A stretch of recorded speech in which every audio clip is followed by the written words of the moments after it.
I have served on this subcommittee for 30 years. 30 years.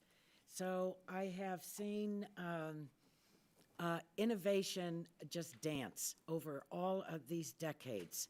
And the advancements, of course, are to the benefit of the American people.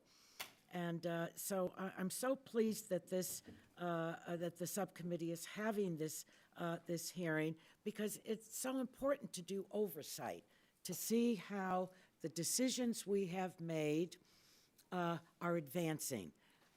We have made a huge investment recognizing that broadband is one of the most important undertakings in our nation for the future of everyone in our country.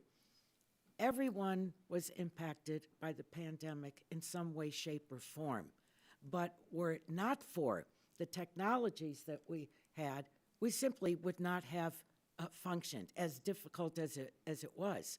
But at least we could communicate with one another and the platforms that have been established. So, you know, the votes for these programs, you know, the Democrats stepped up.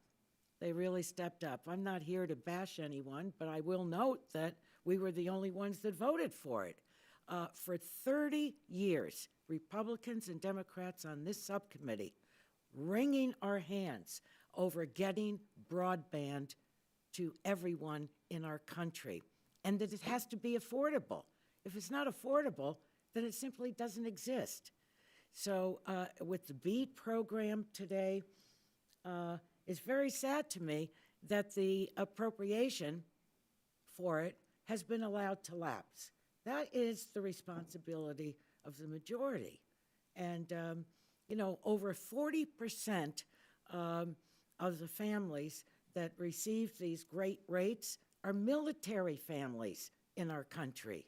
So really, shame on us. Shame on us. I hear from constituents, you know, querying constantly what's happening with this because we have used it and it has been so important to them.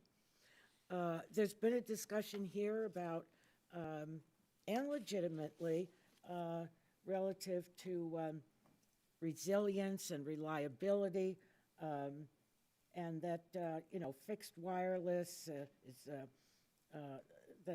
fixed wireless is unreliable, and the questions that have been asked of Mr. Alwan. I'm proud of what you have accomplished and what you continue to do. I find it very exciting. But I think it's very important to note that the NTA listened very hard. Listened very hard. Mr. Alwan and anyone else that is in a related technology, part of the industry, have been taken seriously by the NTIA and Alan, who heads it up. Would you like to would you maybe tell us a very short story of, I know where you started, but I think it's important for the record, for the committee's record, to know how the presentation was made, who came to meet with you, and that, because, you know, I mean, it's said that, you know, the federal agencies are so far away from people, they don't know who they are, you can't get a phone call in, you can't get a meeting with them. It's a different story for Toronto. Would you tell us, enlighten the rest of the committee, Mr. Alwan, on that?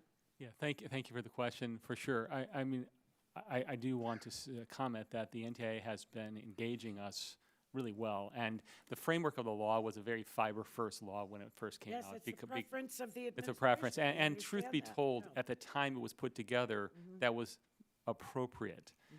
Technology has just advanced so much, and what I do appreciate is our engagement with the NTIA and their openness to reevaluate and kind of put out new guidelines, which they have done.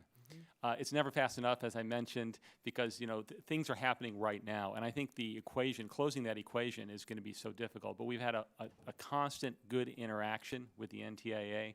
There's been a lot of good feedback. I think it's been a good two-way engagement.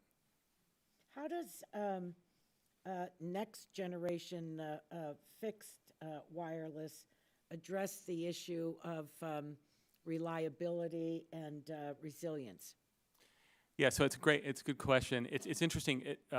Fiber is certainly great, but fiber is not just fiber. Sometimes aerial fiber has real issues with reliability as well. The nice thing about fixed wireless or wireless in general is the medium is non-existent. It's air. There's no issue with crossing railroad tracks. You don't need a permit for that. Yeah. So it actually is in fact, we're finding in some countries a strong preference for wireless over fiber in places where trenching happens kind of randomly and where there's not an opportunity to control things. So I think wireless has gotten to the point, and a big part of this is the technology we put together for managing spectrum, where it can be very reliable, very much like a wireline network, and very, very high speed. The gentlelady's at least 5 minutes has expired. I know. Thank you, The Mr. chair now Berman. recognizes the gentlelady from Tennessee I for apologize. at least 5 minutes. Right. All good. Thank you to all of you.